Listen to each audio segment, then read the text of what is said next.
Hey, I'm Bishop. And I'm Dr. Steph. Thank you so much for tuning in to another edition of Our Life, Our Journey. Our truth. And we're always excited to have you connected every single week as you come to this platform. It means a lot to us that you are connected on today. We're so excited, as always, as you continue to partner with us and help us to reach folks around the world with this platform. So make sure you comment, make sure you like, make sure you subscribe and share with your friends and family. Absolutely. So make sure you do that right now on this platform. Get notifications on how we can make sure we get this information to you as soon as it drops. So thank you so much. And make sure you follow my amazing wife at Dr. Steph Walker. She drops the nuggets, y'all, the gems. I'm telling you, she got bars. So go check her out.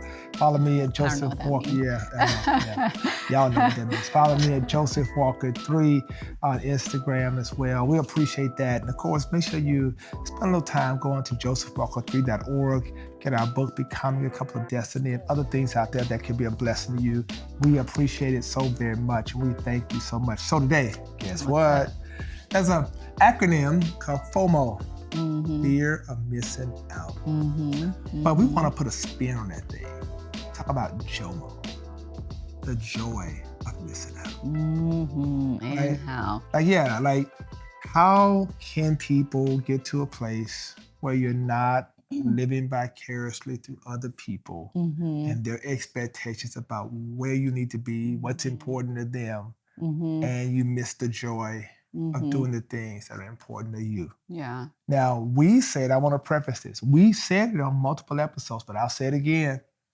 One of the things that governs our schedule in our life is what we understand foundationally.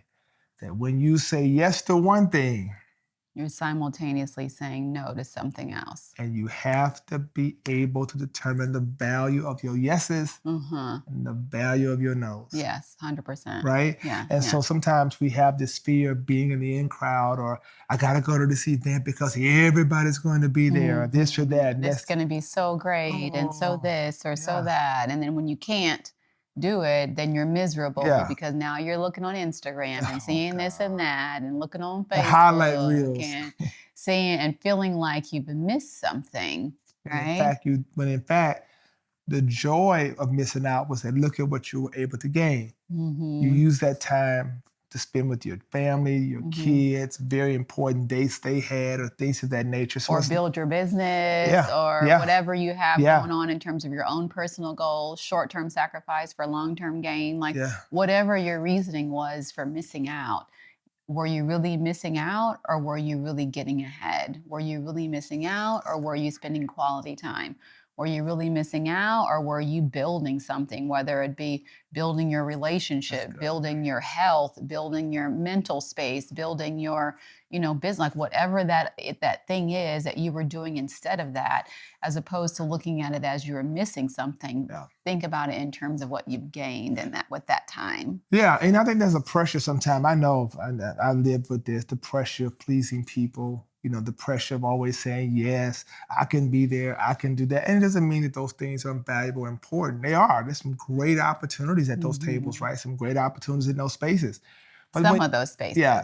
But when you start to kind of recalibrate, reposition, reprioritize your life, you start realizing on the totem pole of significance in terms of you, you only want to invest where there's value added to you. Yeah. Right?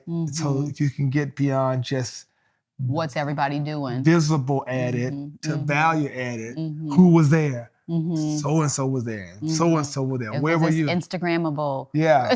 But I'm looking at things that are going to create value. Yeah. And you talked about that. That's so important. Yeah. I think it's also just about just recentering, what's important and what's not. And not just what's fun and what looks exciting, but like you were saying earlier, what is actually value added long term. And I think even more so than that, I think just finding peace within, when you get to a point where you actually love your life, that is a beautiful place to be. And I know that's where we are, just in terms of We like how we do things. We like how we roll. We like how we travel. We like when we choose to travel. We like being able to go by ourselves as individuals, go together as a couple, go together as a family. We like how we roll and how we flow. And sometimes looking up and someone else saying, hey, let's do this or let's do that, it sounds good, but it's also sometimes can be disruptive to our flow, right? And so it's not that that's not a good thing, but it's just that that is not what we had in mind in terms of what would grow the things that are important to us. And that looks great, but it's not additive. And it's actually could diminish what we're trying to accomplish on this side of things sometimes. How do you manage people's disappointment about your absence? Well, I think it depends on what it's for, right? If it's my absence because I should have been present for you emotionally, that's fundamentally different than you missing my presence in the turnip. Like, that's a whole different kind of vibe, right?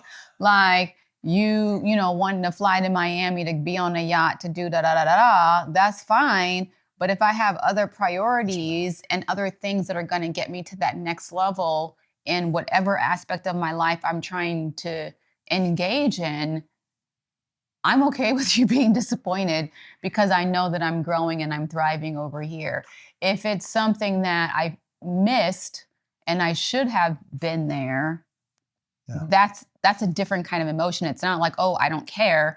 It's like, oh, I hope that you understand that I was taking care of business on the other side of life. You know? And that's so true, right? I think sometimes when we think about it like that, it's you cannot allow other people's expectation to kind of, you know, dictate your movement, disrupt your schedule, you know, because that throws everything off, right? And also, like, you also have to discern between, like, your friends who or your family or your significant other or spouse or what have you that actually needed your presence versus needy people. Those are two fundamentally different situations. You know, like circumstances that arise out of people's control. If you have the type of relationship where you would expect them to be present for you, then that's different than somebody who's always asking you to do this, do that, be here for me, be, you know, be my everything. Like, you're a whole grown individual. You got to live your life. I got to live mine. You have to create some space and boundaries between that, and especially sort of help them define what your level of expectation is able to, what their level of expectation is able to be from you. Yeah, I think that's great. And I think one of the things that I've had to really work through is, you know, really helping people reimagine what their expectations of me were going to be, right? And we talked about this, right? We talked about, I was joking with some folks the other day. I was like, you know, there are things we used to do a couple years ago. I said, but now we're like, you know, parents of small kids, and that just changed the whole game. Like, we can't just, you know, we out and we're like, you know, it's 8 o'clock. What time is it? You tired? I'm ready to go. You know, right? You know, you're thinking about that. Get up. You're thinking about that whole schedule. You're the thinking next about day. that 7 o'clock in the morning football game, flag football game that you got to be at. Listen, be running all day. You're 3 other games. You're thinking about all that. You're thinking about all that, and so I think it's about looking at helping people to reimagine that, because the way in which they've known you in one season. You got to help them understand you in another season. And it's important. It's on you to really help people understand that. It doesn't mean that I don't love you. It doesn't mean that I don't care about what's important to you. It's just that my life has changed. And, you know, with these little ones running around here and running, dropping off, going to here, going to there, everything has to center around that for me. And I also think, so it's helping other people understand that you're in a different season.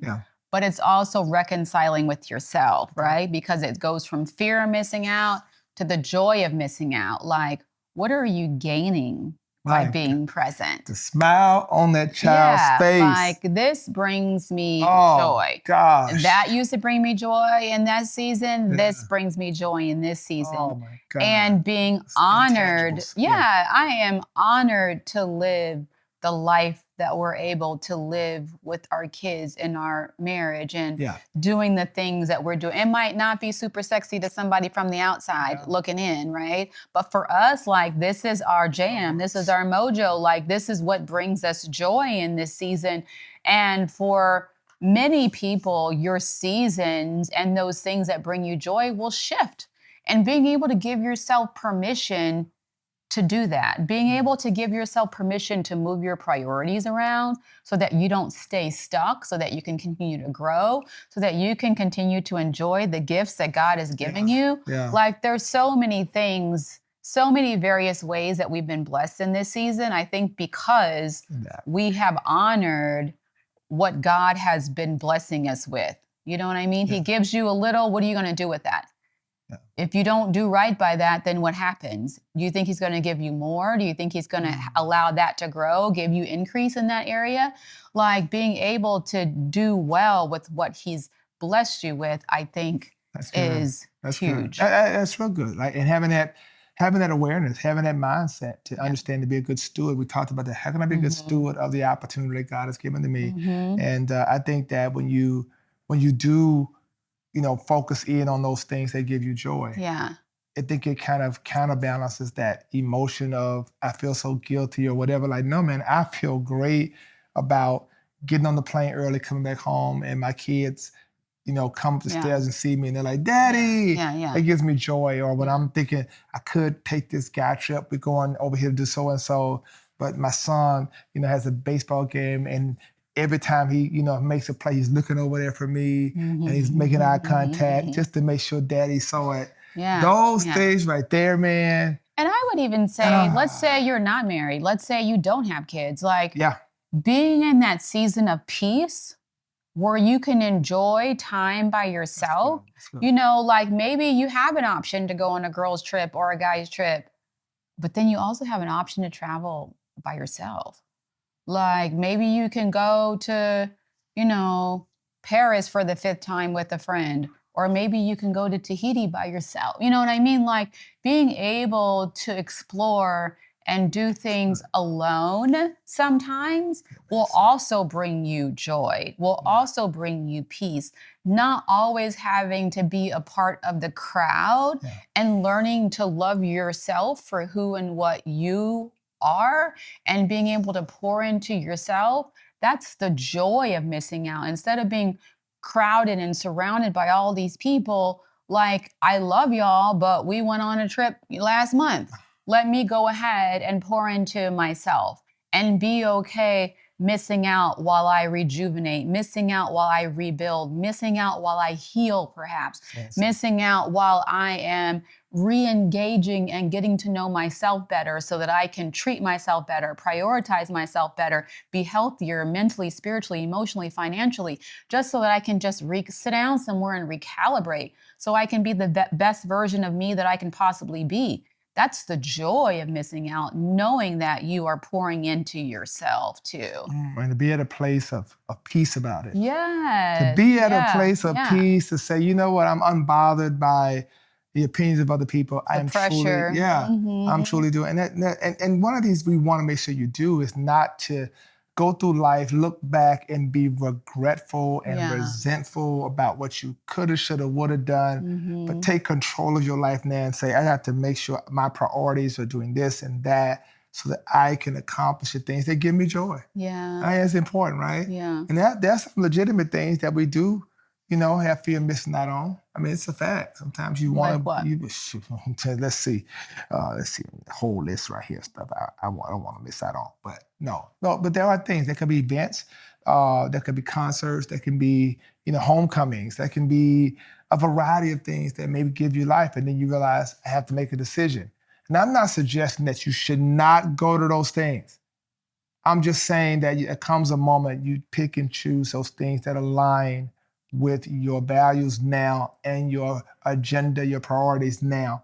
Because if they don't align with those areas, it's not gonna fare well. And then I think if you do find yourself having fear of missing out, like figuring out why and like what is it about that you want to do, right? Because it might not be all of it. It might not be the whole picture that you want. It might be just the camaraderie. It might be going to the game. It might be the travel piece. It might be the peace or the time away for yourself. Like whatever those things are, you can pick it apart and figure out what exactly do you need or you want. Like he mentioned, like going to a game or going to homecoming. Okay, well, do that, Well, perhaps for someone else, it's something else, like figuring out. And it's not about always, it's not about this fallacy that there's no such thing as fear of missing out and you should never feel that way.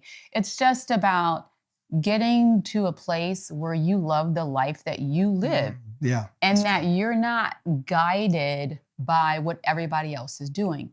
Because if your agenda is always about where everybody else is and where the turn up is all the time, how can you possibly be the best you that you can possibly be? You're being the best them that you could possibly be, which by definition means that you're missing out on something great, something that God wants you to do.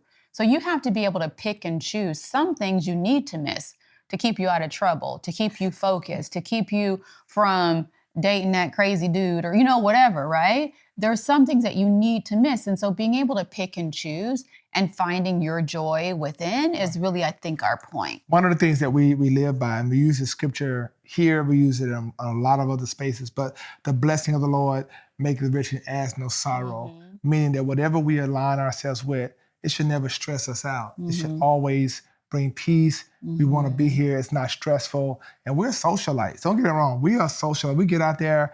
We do as much as we can. But we also are so committed to those things that give us joy. And maybe as you watch this, start thinking about those things that give you joy.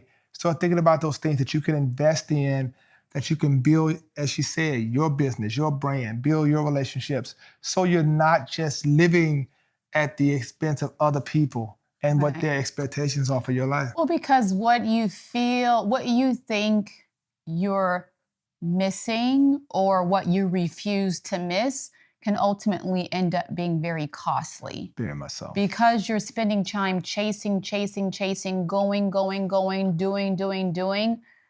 What are you able then to do for yourself, for your own goals, dreams, and aspirations? And in this short period of time, maybe you're in your 20s or you're in your 30s and you're trying to be everything for everybody and be everywhere. Well, that 10 years, everyone doesn't, they don't think that time moves.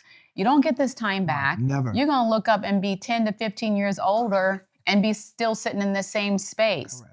And while some of those people have moved on to the next level because they were balancing their turn up and their work hard, play harder situation, you're looking up like, what did I do wrong? Right? And so it's not about don't play. It's not about don't go. It's not about don't do whatever. It's just about finding that balance, and everyone's balance is different, whatever works for you, but making sure that you don't forsake those things that God is putting in front of you and those doors that God is opening, and making sure that it's okay. I'm missing out today, but the joy of missing out is me getting one step closer to where I'm supposed to be on this side. And I'll see y'all on the other, at the next turn up, the next trip, the next whatever. I love it. I love it. Yeah. No, I love it. Delayed gratification. I love it. I love it. I hope this episode has blessed you because it's something that we're passionate about. Yeah. I think everybody has to, just come to that point in your life where you're just like, look, let's do those things that are going to give us life. I'm going to be tired. I'm going to be tired doing this. I'm going to be tired doing the things that give me joy. Yeah. I'm not going to be tired sitting at something that giving somebody else joy. And it's like, I'm sitting there like, why am I here? And your tank is still empty when you get done. Because there are things that I do to give me joy. They feed me. They build me up. They fill you. That part is what I want you to hear. So thank y'all so much for tuning in today. We appreciate it so much. I hope this episode has been a blessing to you. And we want to hear from you. In the comments section, let us know some things you've had to negotiate around, not this, but that. What gives you joy? What is the thing that feeds your spirit? What is the thing that becomes a top priority for you as you continue to grow and navigate your relationships and navigate life? Yes, and so again, we are grateful and thankful for such as we have. We have shared it unto you and we appreciate you. Follow my wife now, Dr. Steph Walker. Follow me at Joseph Walker 3 on Instagram. We hope we can stay connected with you, and we got some great topics coming. So I want you to stay tuned on this platform. Share the link and subscribe. Thank y'all so much, babe. Thank you for giving me the joy. Every time I'm around you, it's nothing but joy. The joy of Dr. Steph and the Lord gives me strength. I love you. Long story behind the scenes. Anyway, y'all. All right. We love y'all. Take care. I'm Bishop. And I'm Dr. Steph. Peace out.